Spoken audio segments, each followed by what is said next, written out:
tardes a todos nuestros oyentes, a todos los que nos siguen por todas las redes alternativas.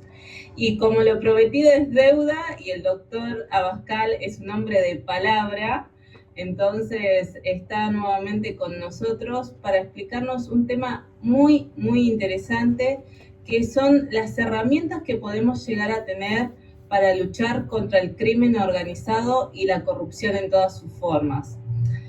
Voy a repasar de nuevo, a hacer un repaso relámpago, porque ya sabemos que el currículum del doctor es muy, muy extenso y nos llevaría casi todo el programa a hacerle honor a su currículum. Así que Gracias, Ana Julia, brevemente gracias, muchas gracias. voy a decir que es licenciado en psicología, psicólogo clínico y psicoterapeuta con especialidad en integración de equipos y familias disfuncionales, maestría y doctorado en psicología, estudios de filosofía y teología, historia de México, qué importante la historia, vuelvo a repetir nuevamente, especialista en integración de equipos de alto desempeño y en desarrollo humano, creador y desarrollador de técnicas de diagnósticos para determinar el perfil de la honestidad. Y esto es lo importante que nos va a explicar en este momento. Ajá, sí, ese Y es el tema. después, creador y desarrollador de técnicas, habilidades, virtudes, conocimientos aplicables en el combate al crimen organizado y la corrupción en todas sus formas. Tiene muchísimos libros que también nos va a hablar de ellos.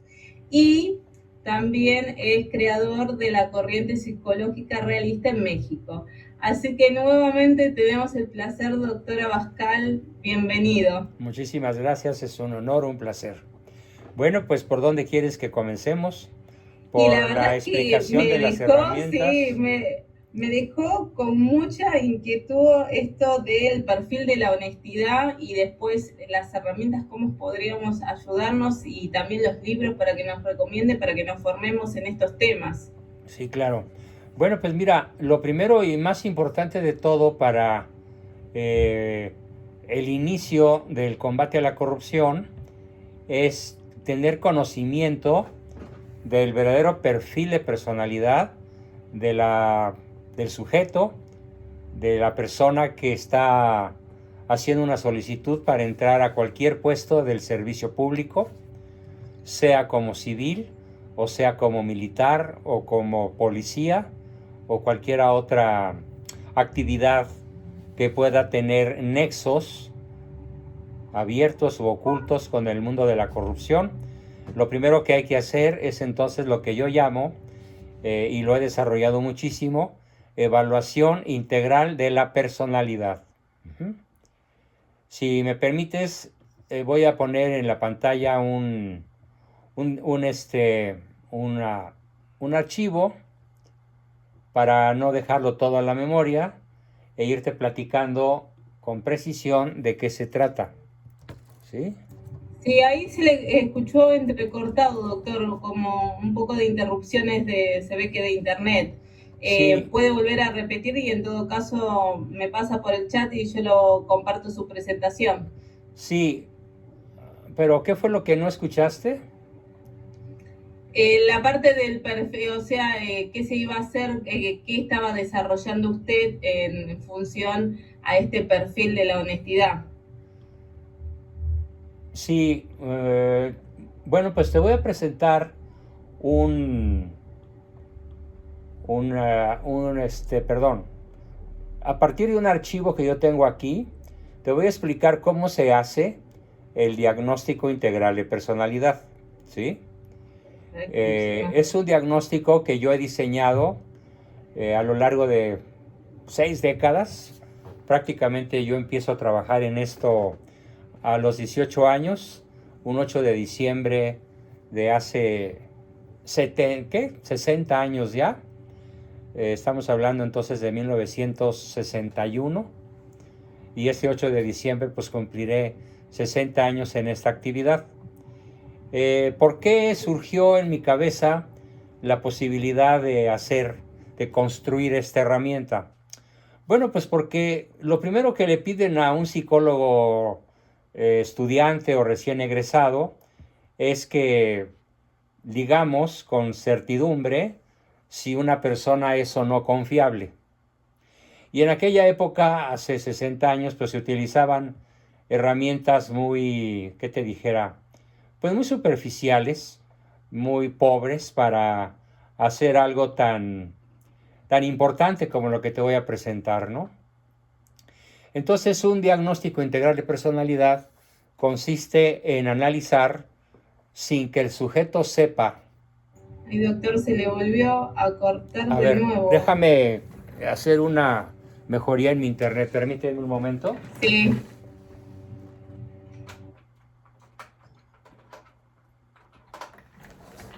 A ver, espero que ahí esté más estable, porque el sistema de cámaras le quita vigor a este programa, entonces desconecté las cámaras para que tengamos más exclusividad, ¿no? Bien. perfecto. Ahora sí se le escucha bien. Y sí, estos problemas suelen suceder, así que bueno, lo importante es que lo podamos escuchar y podamos aprender de usted. Muy bien. Entonces la cuestión es que este diagnóstico integral de personalidad tiene varios rubros. Hay que considerar, en primer lugar, que el ser humano, sin excepción, la persona humana, tiene 5 dimensiones, ¿sí? No 5 aspectos, sino 5 dimensiones. Ni tampoco se llaman partes. Por eso yo hablo del hombre pentadimensional, que quiere decir con 5 dimensiones. Y estas 5 dimensiones están unificadas en el centro de la personalidad. Y estas 5 dimensiones son, en primer lugar, la dimensión ecológica. Estamos en unidad con el planeta. Tan unidos en el planeta estamos como el caracol con su concha, ¿sí? Con una diferencia: en el caso del caracol, el baboso va por dentro. Y en el caso del ser humano, el depredador va por fuera y acabándoselo, ¿no? Pero no dejamos de tener unidad con la Tierra. Claro, no soy panteísta, ni soy partidario de las tesis de esa chiquilla chiflada que anda por ahí, Greta Thunberg, ¿no?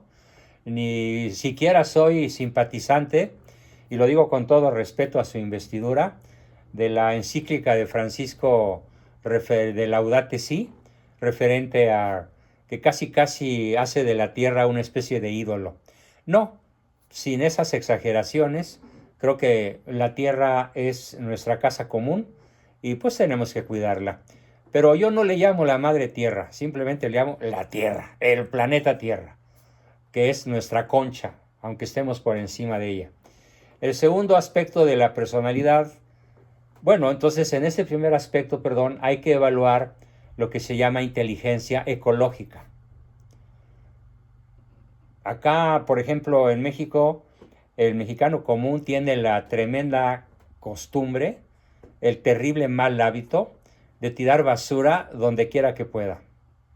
Nuestras calles son una verdadera pena, salvo unas cuantas excepciones de los fraccionamientos de lujo, y eso porque pues las autoridades municipales tienen mucho cuidado de cuidar la imagen, ¿no? Pero si tú entras a la Ciudad de México por cualquiera de sus 4 enormes entradas, lo primero que te va a asombrar son los cerros de basura que hay. Entonces, y doctor, le hago una consulta en eso porque me llama la atención. ¿sí? ¿Usted qué cree que puede ser la causa de que alguien, o sea, no cuide, tire la basura y no quiera, más allá de lo rudimentario o lo pobre que uno pueda hacer, no cuide su alrededor? Esto de decir, bueno, tenemos un orden y nos da un orden mental, nos da más energía, digamos, positiva como para hacer ver a nuestro alrededor algo mejor. Bueno, la realidad es que falta conocimiento de sí mismo. Y al faltar conocimiento de sí mismo, pues falta respeto por uno mismo. Entonces la falta de respeto que implica tirar basura es una carencia o una disminución gravísima de la autoconciencia de quién soy y de que soy un individuo que vive en unidad con la sociedad. Yo, si tiro basura, pues haz de cuenta que soy un depredador. No haz de cuenta, realmente soy un depredador. ¿Por qué? Porque la basura contamina, ¿sí? Y sobre todo si es basura orgánica. Te cuento una anécdota. El otro día fuimos a misa, mi esposa y yo, y un señor muy bien vestido se baja de una camioneta último modelo, enorme, llamativa, de 2 millones de pesos, y lo primero que hace es tirar debajo de su camioneta una basura que había sacado de una tienda McDonald's. Seguramente ya había acabado de comer y la tiró debajo de la camioneta. Entonces mi esposa, como me reí, esperó que el tipo se metiera a la iglesia, fue, levantó la basura y se la puso en el parabrisas, ¿sí? Para que a la salida de misa el tipo viera su fechoría y pues se arrepintiera y la pusiera en su lugar.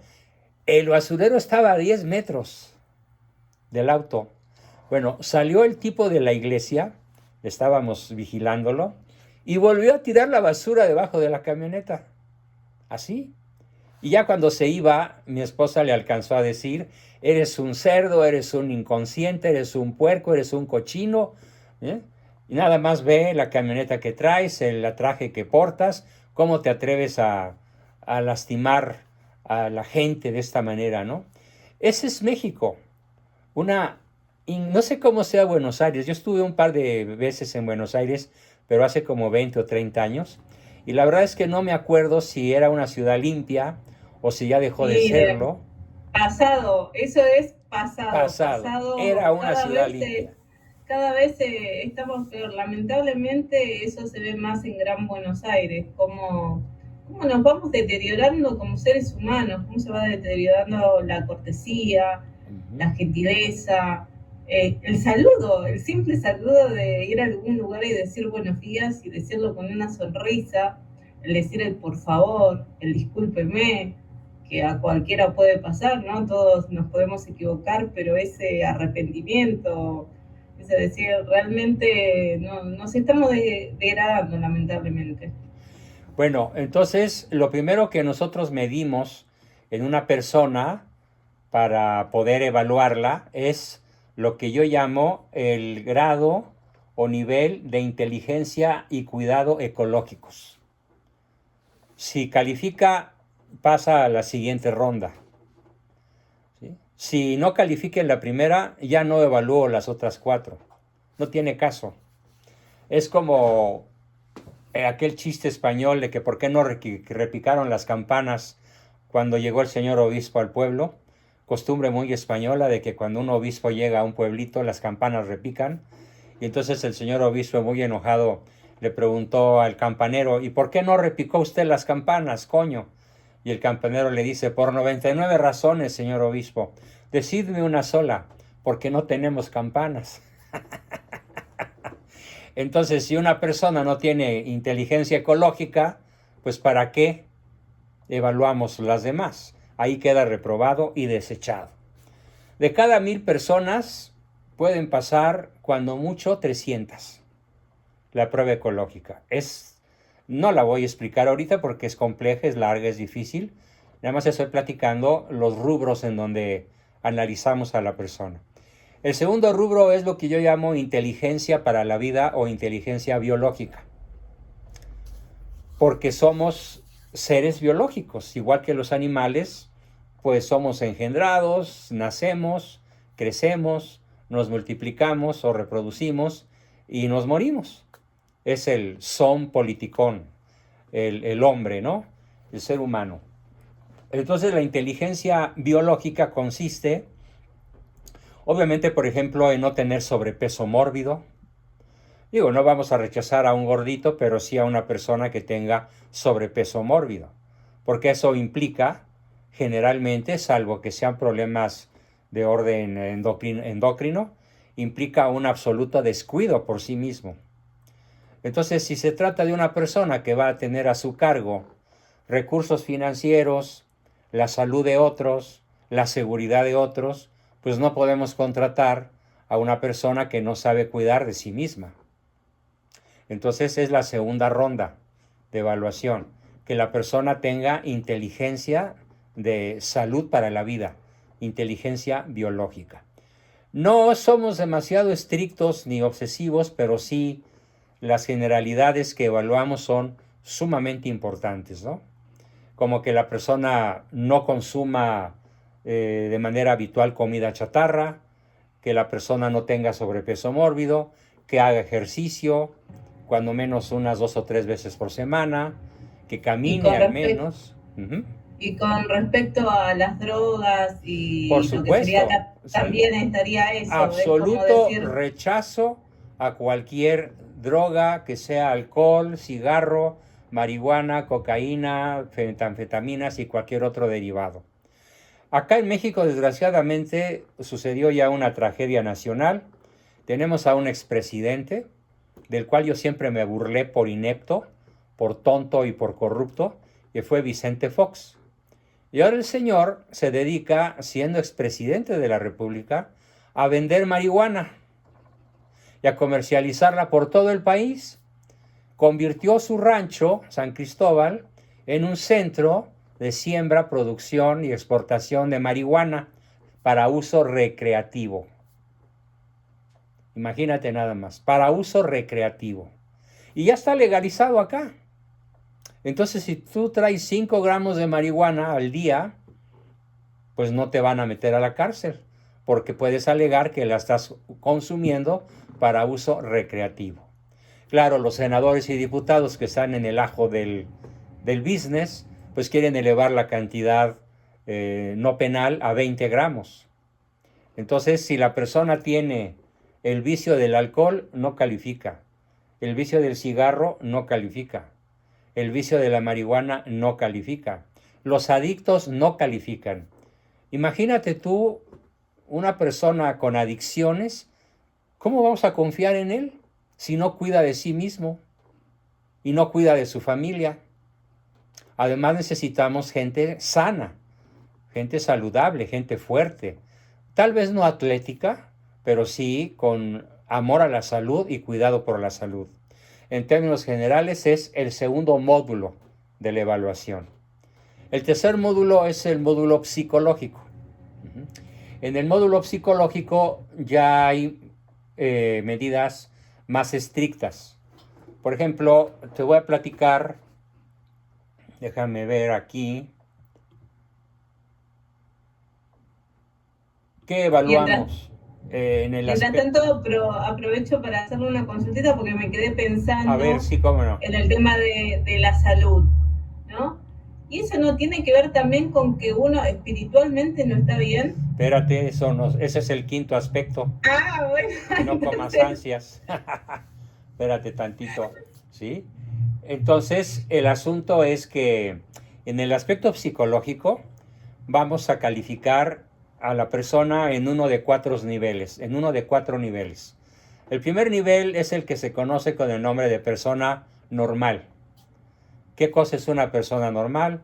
Bueno, pues conquista sus metas, es tenaz, es perseverante, lo que se propone lo consigue, pero lo consigue de manera honesta, es veraz, no dice mentiras, ¿sí? Para eso a veces tenemos que utilizar pruebas muy sutiles en donde la persona no conoce la respuesta correcta. Pero como decimos en México, lo que está en la olla en la cuchara sale. Sí, es un dicho popular muy sabio, ¿no? Y nadie da lo que no tiene. Entonces, sabemos con mucha facilidad, mediante entrevistas y pruebas especiales, que si la persona no es dentro del grupo normal, fácilmente la vamos a sorprender. También vamos a ver qué tan neurótica es la persona. Inestable, impredecible, caprichosa, que toma decisiones con el estado de ánimo, que no termina lo que empieza, que promete y no cumple, que es muy nerviosa, que es muy aprensiva, muy insegura, que es fácilmente corruptible, por lo tanto, porque con facilidad lo podemos comprar. ¿Sí? ¿Por qué? Porque otro aspecto que medimos en la escala de valores es su nivel de adhesión a los valores absolutos. Los valores absolutos son 4 y son el bien honesto, no cualquier bien, no el bien deleitable, no el bien útil, el bien honesto. Y cuando la persona opta por el bien honesto, pues se queda con el resto. Como dice Cristo, tú busca el reino de Dios y su justicia, y todo lo demás lo tendrás por añadidura. Pero acá en México hay una abrumadora predominancia en las clases gobernantes y en los servidores públicos que se van por el poder. No califican. Se van por la lana, por el dinero, por la plata, como dicen allá ustedes. Y sí, No acá califican. estamos con el mismo problema, lamentablemente. Esperamos cambiar esa situación. No califican. Se van por los lujos, los placeres, las diversiones, el trago, ¿qué te dijera? Pues lo fifí, ¿no? Como dice ahora el presidentucho este que tenemos. No califica. Somos muy estrictos en que la persona no tenga rasgos de tipo neurótico y que no tenga, que realmente califique dentro de los 4 macrovalores. El primero, el bien honesto. El segundo, la verdad. Y cuando yo les pregunto en la entrevista, a ver, dime qué es la verdad. Ya si la persona empieza, por ejemplo, es que la verdad para mí, no te pregunté para ti, porque no existe tal cosa como la verdad para mí. Porque eso no se llama verdad, se llama opinión. Y la opinión puede no ser respetable. Lo que es respetable siempre es la persona, en cuanto persona. Pero hay millones, miles de millones de opiniones absolutamente no respetables. Aunque la persona lo sea, su opinión puede no serlo, ¿no? Como la de aquel chiste que contábamos en la escuela primaria de un compañerito que estaba rezando con mucha devoción. Dios mío, haz que la capital de Argentina sea Roma. Y el maestro le preguntó, ¿por qué rezas tú esa oración, niño? Y contestó el niño, porque eso puse en el examen, ¿no? Bueno, pues esa es su opinión. Pero obviamente, pues la capital de Argentina no es Roma. Tú puedes opinar lo que quieras. Entonces dime la verdad. ¿Qué es la verdad? Te juro que el 90% de la gente no lo sabe. Es impresionante. Cuando las personas dicen expresiones como, bueno, pues la verdad es lo que es, correcto. Y seguimos escarbando en la mente de la persona para ver hasta dónde él acostumbra a tener un hábito maravilloso que consiste en adecuar la mente al objeto conocido. No al revés, como lo hace el homúnculo acá de Palacio, el pejelopostli, como le llamo yo, ¿no? Que adecua la realidad a lo que trae en su cabeza. Y me late que el de Fernández de ustedes hace lo mismo. Sí, totalmente. Estamos en esa sintonía. Entonces sería como ver si las personas realmente aceptan la realidad tal cual es. La realidad tal cual es. Tal cual es. Sí. O sea, con sus luces y sus sombras. Así es. Lo que aceptamos igual. Sí. Como decía un patriota argentino, San Martín le decía a su hija Merceditas en sus máximas, ama la verdad y odia la mentira, en frase resumida. Y parece hoy que las cosas tanto allá como acá son al revés. Totalmente. Se le rinde culto a la mentira y se detesta y se teme a la verdad. ¿Sí? Sobre todo acá en las fiestas del bicentenario de la independencia y en las fiestas del 500 años de la conquista de Tenochtitlan por Cortés, que en realidad Cortés no la conquistó. ¿Quiénes conquistaron Tenochtitlan? Los indígenas que estaban oprimidos por los aztecas y que eran más de 100 tribus. Digamos entonces que todas las tribus de Mesoamérica se rebelaron contra un pequeño grupo que era el grupo azteca, pero acá los políticos dicen que los aztecas eran los mexicanos y que pobrecitos de los mexicanos, los españoles los masacraron, cuando era exactamente al revés. O sea, si yo me pusiera ahorita a contarte la lista de mentiras oficiales, te juro que no acabo de aquí a diciembre. Sí. Que quedan como historia. Me hace acordar el libro 1984, que en su parte decía, di tanto un relato que escríbelo y terminará siendo verdad para algunos. Después de 1000 veces que lo repitas, termina siendo la verdad absoluta, ¿no? Entonces, checamos mucho lo que es la capacidad de la persona de ser objetivo, de no guiarse por la opinión, sino de guiarse por la verdad. Cuando una persona se guía por la verdad, tiene un porcentaje de credibilidad muy alto. Va a ser difícil que se corrompa. Entonces, el bien, la verdad, la belleza es otro criterio. Y entonces empezamos a preguntar por sus gustos artísticos, que se confunden mucho con los gustos artísticos, esos que se escriben con H, ¿sí? Que son el reggaetón y el rock pesado y el heavy metal, los ruidos que parecen salidos del infierno, pero que ahora es lo popular, ¿sí? Es lo común. La gente, yo no sé cómo no se le taladran los tímpanos de escuchar esas músicas emergidas de lo más espantoso del infierno, ¿no?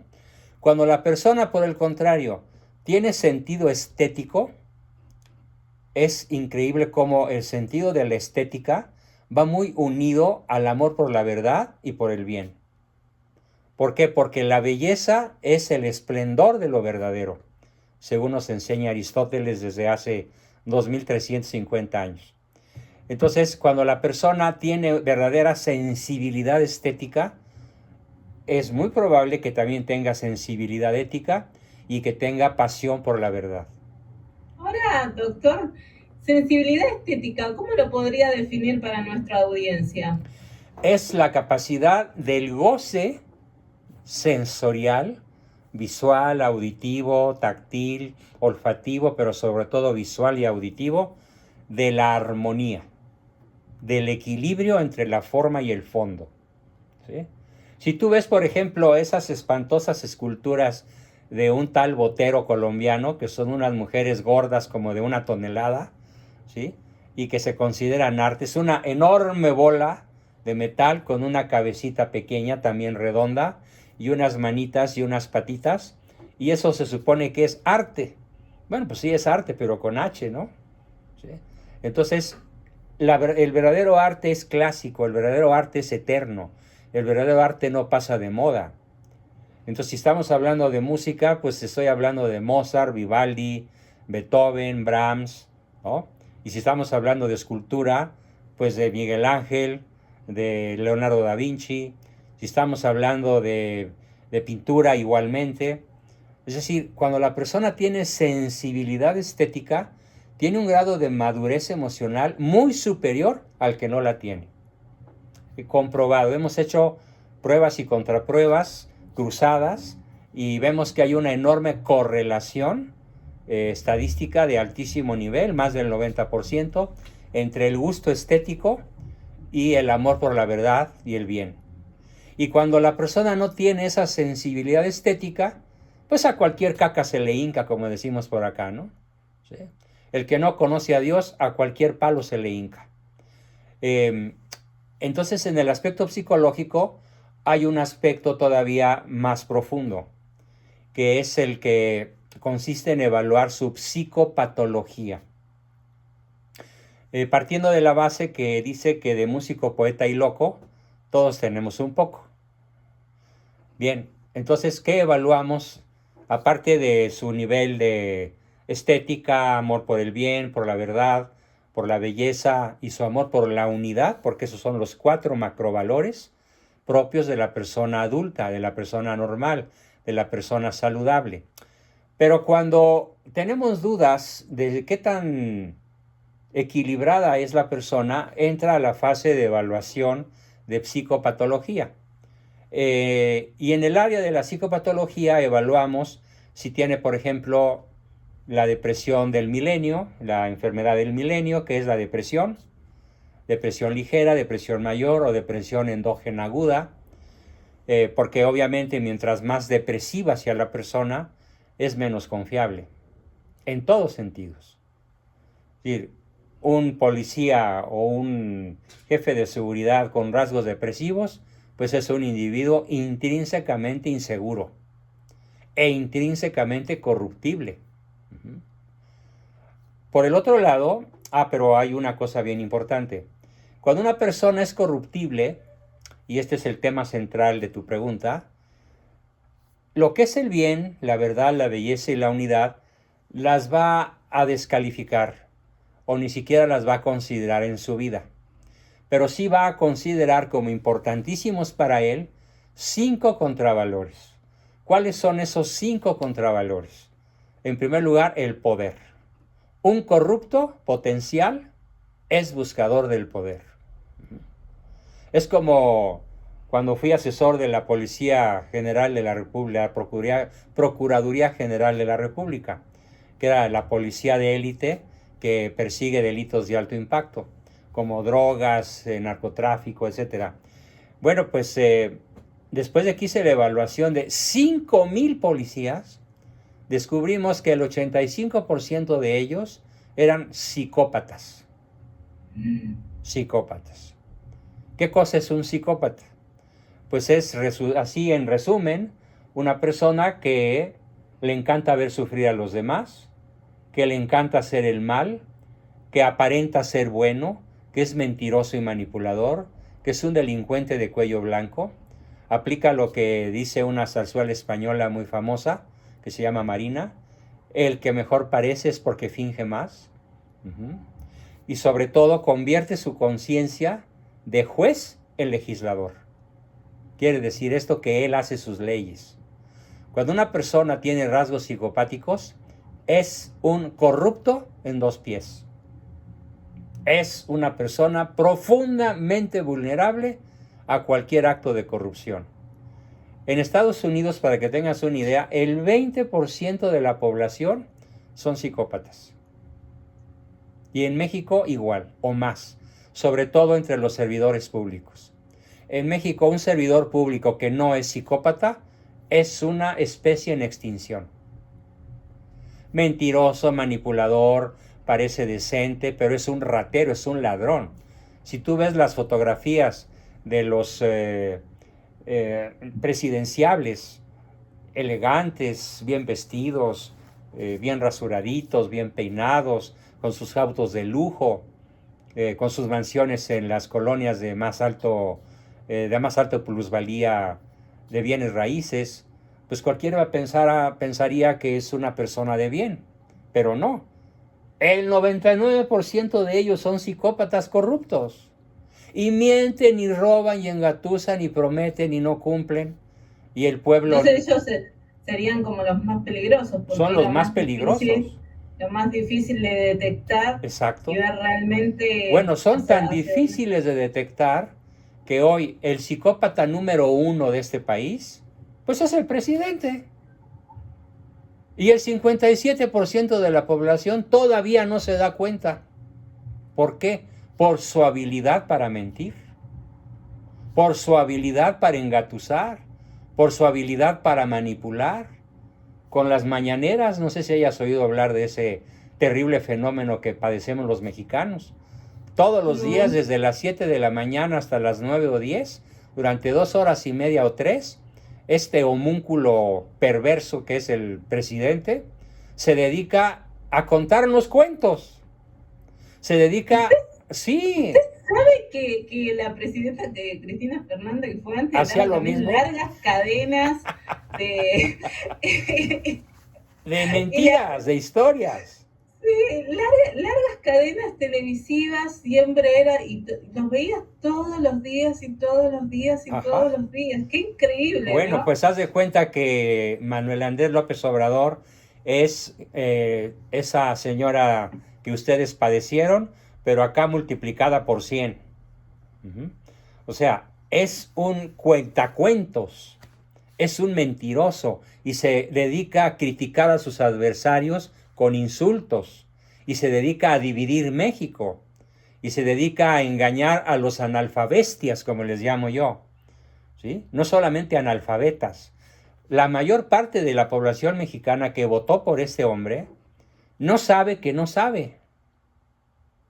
Y a pesar de la evidente corrupción mega millonaria de él y de todo su gabinete, la gente lo sigue apoyando. Conserva su popularidad. Sí ha bajado de 72 a 57, pero es demasiado.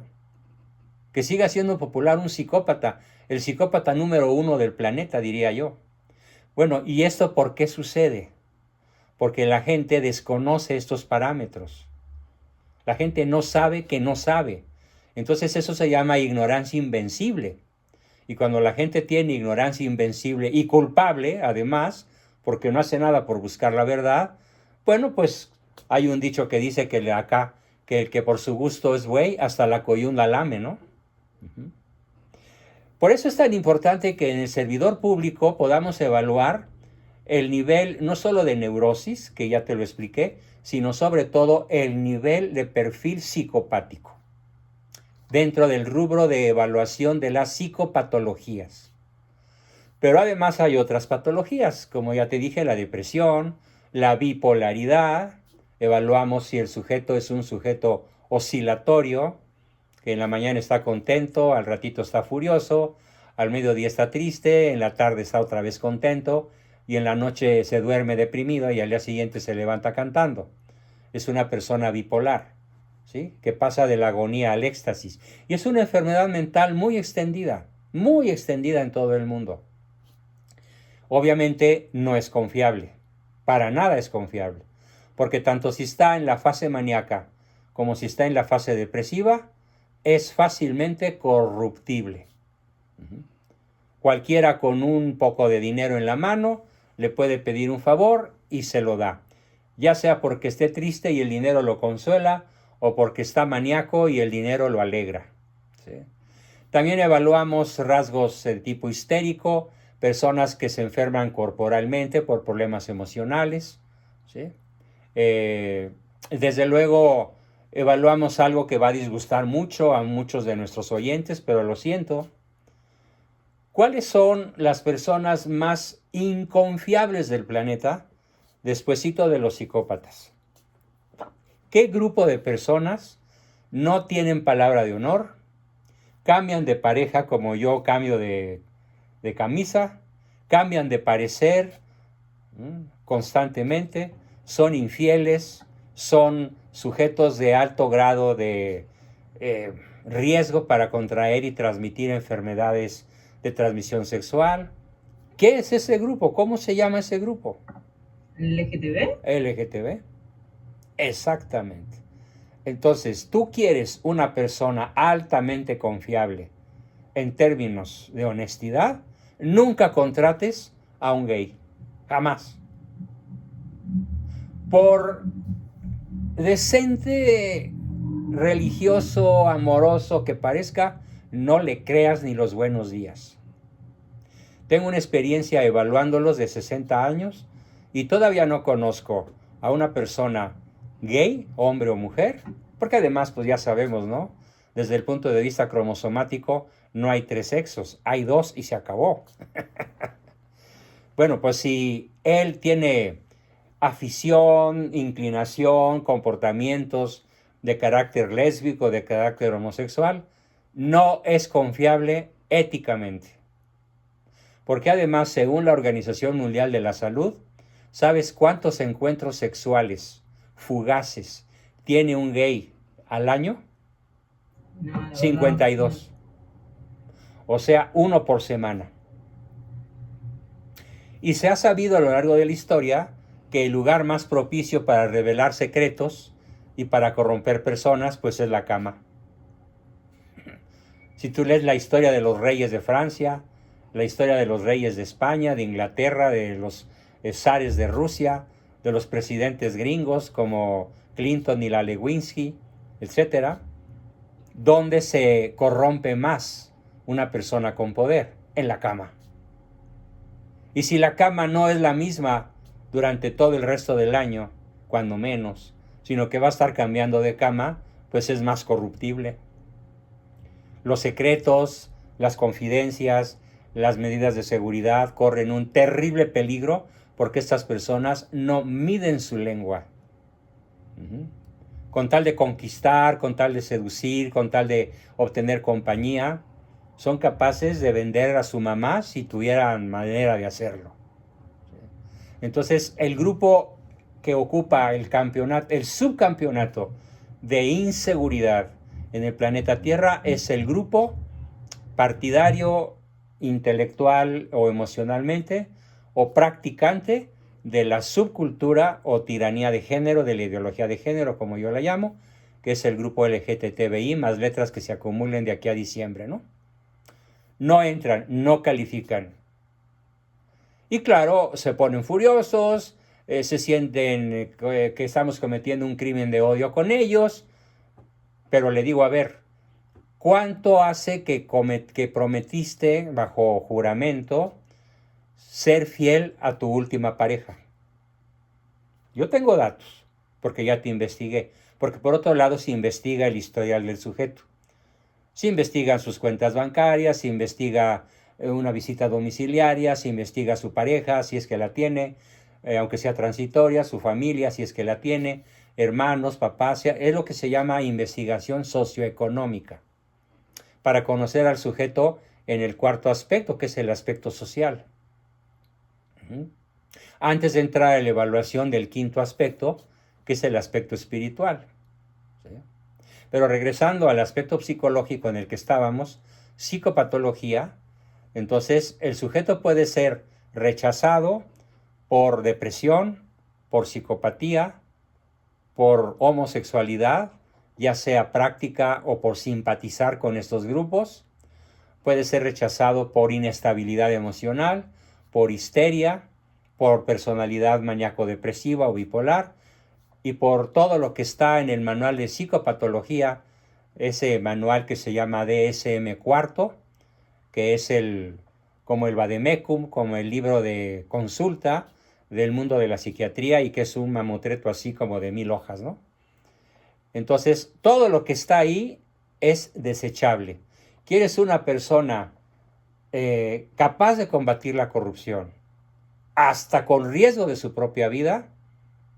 Pues que sea una persona con inteligencia ecológica, con inteligencia biológica, con madurez psicológica, con integración social.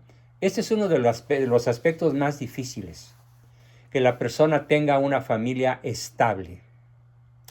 En la ciudad de Guadalajara, donde trabajamos varios años con el gobernador de Jalisco, pudimos hacer una evaluación de este aspecto en 5,000 personas. ¿Y sabes quiénes eran los verdaderamente confiables? Los que daban su vida por la defensa de la ciudadanía, como dicen los gringos, to protect and to service, ¿no? Para proteger y servir. Los que tenían algo valioso que cuidar. Y no me refiero a dinero o a poder, a la familia. Los que tenían una familia estable, una esposa a la que amaban, unos hijos a los que adoraban y procuraban su desarrollo, su escolaridad, que hicieran deporte, que tuvieran salud, que fueran a la iglesia, que fueran personas de bien, con su ejemplo, esos eran incorruptibles. Y no fue más del 20% de la población total de los 5,000 policías de Jalisco. Imagínate el drama. Por eso hoy Jalisco está sumergido en una 10 muertos hoy, mañana 15 y pasado mañana 8, ¿sí? Lo mismo que Guanajuato y otros lugares de la República. ¿Por qué? Porque nadie hizo la menor prueba de confiabilidad contra corrupción como la que te estoy platicando. Entonces, ¿quiénes entraron a la policía? Pues mi compadre, mi amigo, mi hijo, mi vecino, mi cuate, mi canchanchan, mi cómplice. Esos son los que ocupan los puestos de la seguridad nacional. Hazme el favor. La iglesia en manos de Lutero. Pero nadie se ocupó de poner como decimos en la historia de Roma, las horcas caudinas para ver quién puede pasar por ahí y calificar como persona honesta. Entonces el cuarto aspecto es este. ¿Qué tan valiosa es para la persona la familia con la que él vive, su familia nuclear? Y si es soltero, ¿qué tan valiosa es para él, para ese soltero, hombre o mujer, la familia paterna, su familia de origen? Cuando la familia ocupa un lugar en primero o segundo, a la par con el valor religioso, con el valor afectivo, el valor intelectual, el valor social y bien el valor de la familia, difícilmente la persona se va a corromper. ¿Sí? Así que, ¿cuál es el mejor combate a la corrupción? La profilaxis. Evitar que las moscas acudan al pastel. ¿Quién podrá llegar al pastel? Las abejas, nada más. Es decir, las que producen miel, no las que se la roban, ¿no? Por ponerte una analogía, ¿no? Y tenemos el 5 aspecto de la evaluación contra corrupción, que es la evaluación del aspecto espiritual. Se le comienza por preguntar a la persona en la entrevista a profundidad, ¿y tú para qué naciste? ¿Cómo que para qué nací? Sí, ¿para qué naciste? ¿Qué haces aquí en el planeta Tierra? ¿Para qué naciste? Bueno, pues para morirme. Pues ya empezó mal, ¿no? Porque si te contesta que nació para morirse, pues ya vámonos, ¿no? ¿Qué caso tiene seguir? No, espéreme, déjeme pensarlo. Y bueno, a ver, ¿para qué naciste? Y algunos dicen, no, pues nací para trascender. Muy bien. ¿Y qué es trascender? Ah, pues plantar un árbol, tener un hijo, escribir un libro. No. Eso es la trascendencia poética. Dime la trascendencia ontológica, la trascendencia de la verdad, la trascendencia real. ¿Sí? Y tímidamente algunos, muy pocos, pero con cierta timidez dicen, bueno, pues para estar con Dios. Bueno, ya empezamos bien. ¿Y qué necesitas tú para estar con Dios? Bueno, pues necesito haber sido una persona de bien, una persona honesta. Muy bien, ahora defíneme qué es el bien. ¿Y quién inventó el bien? Ya estamos en el terreno espiritual. ¿Sí? Cuando la persona dice, pues el bien es una convención social, el bien se deriva de la Constitución de la República, tache, a ver, discutamos. ¿Sí? ¿Cuántas constituciones ha habido en México desde 1821? Pues un montón. ¿Cuál de ellas tiene la razón? ¿Cuál de ellas se apega al bien y a la verdad? Prácticamente ninguna, ni siquiera, mucho menos la actual. Entonces dime, ¿en qué consiste, qué es verdaderamente el bien? Es muy difícil que la gente lo sepa de entrada, porque no tenemos acá en México cultura filosófica. Pero cuando la persona admite que el bien es aquello que le conviene de acuerdo con su naturaleza y que el bien no lo puede determinar él, sino únicamente escogerlo, entonces pasa la prueba en una primera instancia. El bien es para escogerse, no para inventarse. ¿Sí? Porque ¿quién fue la primera persona que determinó cuál era el bien y cuál era el mal? ¿Cuál fue te hago a ti la pregunta, Anita? Y mira, te digo, es como estoy como en la prueba de la universidad, no sé si contesté. ¿Cuál fue la primera persona en la historia de la humanidad que decidió definir lo que era el bien y lo que era el mal? Y yo diría Jesucristo, porque de un lado tenían. ¿No? A ver, ahora me milenios antes. Eva. Ah, sí, tienes razón, por el árbol prohibido. Ese es el pecado de Eva. Por el árbol prohibido vino el pecado original. Exactamente, por atreverse a definir el bien y el mal. Que es lo mismo que hoy hacen los ideólogos de la ideología de género, los tiranos de la ideología de género. Definen lo que está bien y definen lo que está mal. ¿Con qué parámetros? Con sus caprichos, sus pasiones, sus patologías, sus estados de ánimo. Así definen el bien y el mal. Entonces, cuando la persona que está siendo evaluada acepta que el bien no se puede definir porque ya está definido, aceptan que el bien solamente se puede descubrir y elegirlo, y que el mal ya está definido y que solamente se puede rechazar o escoger, ya persona pasa la primera horca caudina del examen de espiritualidad. Porque entonces ya le podemos explicar que el bien es objetivo, que el bien no depende de su opinión, que el bien no depende de lo que opine la mayoría, que el bien no depende de la Constitución, que el bien no depende del señor juez al que puedes comprar, sino que el bien fue definido por el Creador. Al crear cada ser de la creación, quedó definido lo que es bueno para cada ser. Y entonces, ¿qué es lo bueno para el ser humano? Algunos muy inteligentes, muy honestos, ya saben contestar. Pues el bien es aquello que conviene a la naturaleza humana y que nos permite alcanzar nuestro último fin. Correcto, pasaste la prueba. Palabras más, palabras menos. De 100 candidatos pasan 5, Ana Julia. Sí, pero ahora, doctor, te hago una pregunta, Juan, porque el problema es también no tenemos formación filosófica. ¿Y cómo realmente sabemos que una persona por ahí, al no tener formación, puede llegar a tener eso intrínseco? Es decir, como lo que yo en algún momento había leído la sindaresis, esa primera naturaleza que te dice, que te lleva a la culpa de decir algo está bien o está mal. Muy bien, estás tocando el principal tema al que me voy a referir ahorita. Y es que finalmente mi Escuela Mexicana de Psicología Realista mide el grado de fidelidad de cada persona a lo que se llama sindéresis. Entendiendo por sindéresis, esto es la incapacidad de escapar del juicio moral de la propia conciencia.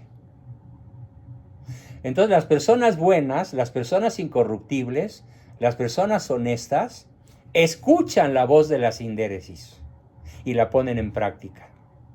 Es la voz de Dios en la conciencia humana. Y utilizaste una palabra mal acentuada, pero correcta. Es intrínseco a la naturaleza humana el obedecer a la sindéresis, a la incapacidad para escapar del juicio de la propia conciencia. Pero ¿quién se escapa de ese juicio? El psicópata. Y va encalleciendo su conciencia hasta que la corrompe, la compra, y entonces hace sus leyes a su modo, convirtiendo la conciencia de juez en legislador. Es el más corrupto de todos los seres que puedan pisar la tierra. El que convierte la conciencia de juez a legislador, y hoy es cuando menos el 95% de las castas gobernantes. Aquí en Argentina, en Bolivia, en Paraguay, en Rusia, en cualquier parte de la tierra. Y probablemente esto lo vemos de manera más patética, más terrible, con Joe Biden, que se atreve a ir a comulgar después de firmar leyes que favorecen el aborto. ¿Tú sabes qué fue lo primero que hizo Biden al día siguiente de tomar la presidencia? Le regresó el apoyo económico a los principales centros abortistas de la tierra. No solo de Estados Unidos, del mundo, que se llama Planned Parenthood. Sí. Le regresó los subsidios por miles de millones de dólares. Y al día siguiente fue a comulgar. Y un obispo tuvo la valentía de negarle la comunión. Y después este obispo convocó a todos los obispos norteamericanos a votar a favor o en contra de declarar si Biden tenía derecho o no a comulgar. Y el 80% de los obispos norteamericanos estuvieron de acuerdo en negarle la comunión. Y él se empeña en tener derecho a comulgar, diciendo que el aborto es un derecho sacrosanto e irrenunciable de la mujer. O sea, el derecho a asesinar. Bueno, pues este es el colmo de la psicopatía, ¿no? El colmo de la insania, no mental, de la insania espiritual. Así que pues ahí tienes la evaluación eco, bio, psico, social, espiritual o trascendental. Califican muy pocos, pero califican en 5 niveles. Porque obviamente nadie es perfecto. Entonces hemos creado una escala que consiste en 5 niveles de aceptación o rechazo. El primer nivel se califica cuando el sujeto alcanza entre 80 y 100 puntos. De la suma de las 5 evaluaciones se le da el resultado de ASR, que significa aceptado sin reserva. Aunque tenga algunos prietitos en el arroz, ¿no? Pero calificó bien y pasa al siguiente paso, que es ponerlo a prueba 30 días, 6 meses, lo que la ley permita, pero siempre vigilándolo. El segundo nivel es aceptado con reserva, que calificó entre 70 y 80, o entre 65 y 80 puntos. entra con reserva. Ese sujeto va a ser muy vigilado. No tanto, mucho más que el nivel 1. Tiene cierto nivel de vigilancia. En el nivel 3 tenemos el nivel dudoso. Eso quiere decir que no sabemos si califica o no. Dudoso.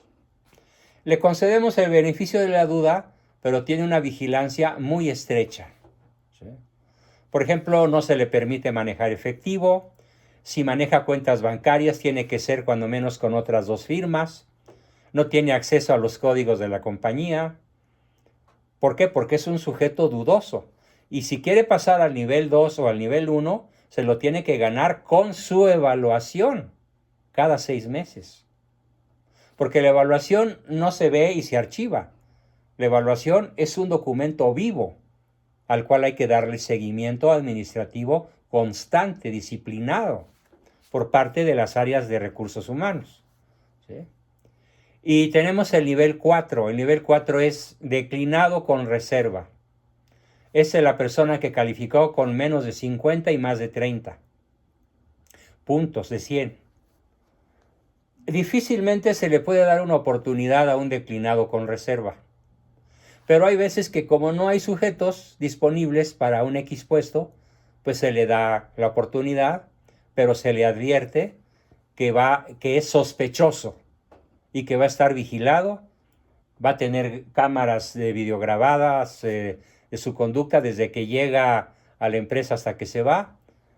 Vamos a tener su rostro en tiempo real, sus huellas dactilares, vamos a tener compañeros que lo vigilen, jefes que supervisen su comportamiento. Es el nivel 4. Y tenemos el nivel 5, que es el declinado sin reserva. El que calificó con menos de 30 puntos, nomás no entra. Si estas reglas se cumplen, como se han cumplido en la inmensa mayoría de las empresas que he asesorado, ¿sí? Y que asesoro, la corrupción se abate de una manera espectacular. Te voy a dar una cifra. No puedo darte el nombre de la empresa exactamente, pero calcula que es una empresa que tiene en el país 11,000 sucursales. 11,000 sucursales. Y alrededor de 130,000 empleados. Cuando nosotros llegamos, cada mes desaparecían alrededor de 400 millones de pesos. Estamos hablando de 20 millones de dólares. Cuando nosotros dimos resultados al segundo año, esa cantidad se había disminuido a 40,000 pesos. O sea, desapareció un cero. La gente ya se sentía contenta de trabajar en un ambiente honesto. Y por lo tanto, la seguridad o la vigilancia disminuyó, las personas estaban con más confianza, con más camaradería, con más flexibilidad, con más adaptabilidad, con un clima de trabajo más saludable y por lo tanto también disminuyeron los accidentes de trabajo. Se repercutió en un beneficio para todos. Repercutió en una enorme cantidad de beneficios. Incluso repercutió en más clientes, más tienditas, más crecimiento en el mercado. Está invadiendo ya Sudamérica, Norteamérica, esta firma, porque tiene una calificación altísima como una empresa excelente para trabajar. Y curiosamente, los que ya llegan a pedir trabajo allí ya saben las exigencias, ¿no? Qué increíble. Sí. Así que, pues, en resumen, esta es mi aportación al día de hoy, mi querida Ana Julia. ¿Bien? Muchísimas gracias. Porque pues ya nos echamos una hora. Sí, lo que sí voy a pedir antes que esté, ¿qué libro nos recomendaría para ahondar en estos temas? Bueno, pues tengo un par de libros, pero el más claramente enfocado a estos temas se llama Solo la persona virtuosa es feliz. Solo la persona virtuosa es feliz. La persona virtuosa tiene 5 características en su trabajo, o en el deporte, o en el arte, o en la ciencia, o como ama de casa, o como jefe de familia. ¿Cuáles son esas 5 características que explico ampliamente en ese libro y cómo conseguirlas? La primera característica es que la persona virtuosa es eficiente. Hace mucho con poquito. Segunda característica, es eficaz. Logra el resultado. Sin excusas ni pretextos. Es una cosa que decimos acá, y lo reconozco. Los futbolistas argentinos de este país que juegan acá son tremendamente eficaces. ¿Sí? Meten el gol, son los principales goleadores de los campeonatos de acá desde hace décadas. ¿Cómo le hacen? Bueno, pues sería un tema interesante, ¿no? Y son eficientes. A lo mejor no son, digamos, virtuosos en su vida privada, no lo sé, no los conozco personalmente, pero su desempeño en la cancha es virtuoso, es eficiente y eficaz. Además, es rapidísimo, ni quien lo alcance. ¿Sí? Además, es oportuno. Cuando pasa el balón, mete el gol. ¿Sí? O cuando pasa él, pasa el balón y mete el gol. Y además lo hacen con mucha alegría. Y esto que sucede en el fútbol sucede en la chamba, en la computación, en la investigación criminal, en la investigación científica, si eres cargador, si eres camionero, si eres chofer, si eres ama de casa. Cada vez que tú ejecutes un acto virtuoso, vas a tener esas 5 ganancias. Eficiencia, eficacia, rapidez, oportunidad y alegría o gozo. Incluso corporal, físico. Increíble, bueno. Y esto mismo va a ser la cultura organizacional de la empresa. La empresa va a ser eficiente, eficaz, oportuna, rápida, y todo el mundo va a trabajar con alegría. Y claro, como en toda obra humana, siempre es perfectible y no faltará el psicópata que logre colarse, ¿sí? Pero va a ser muy difícil que pueda seguir medrando sin ser descubierto. Increíble, la verdad me dejó con ganas de seguir, digo, cómo conseguimos un libro para adentrarnos en estos temas. Así que bueno, no tengo más que agradecerle. Y si me permite, nos despedimos con una oración, yo que soy Calasancia. Por favor, haz la oración. En nombre del Padre, del Hijo y del Espíritu Santo. Amén. A tu amparo y protección, Madre de Dios, acudimos. No desprecies nuestros ruegos, ni de todos los peligros. Virgen Sagrada, bendita, protege siempre a tus hijos. Amén. Amén. El Padre, el Hijo y el Espíritu Santo. Amén. Ha sido un gusto, muy placer. amable, y estamos en contacto. Quedaste de mandarme ahorita el video anterior. Sí. Así que lo espero en mi chat y más tarde el de ahorita, ¿sale? Sí, tranquilamente. Muchísimas gracias. Y cuando quieran nos volvemos a ver. Hay mucho de qué platicar, ¿sale? Totalmente. Ahí ya está, ya terminamos la grabación. Así que nuevamente le agradezco esta oportunidad, la verdad una charla súper interesante y da esperanza de que podemos cambiar, aunque sea poner nuestro granito de arena para cambiar la situación que tenemos. Muy bien.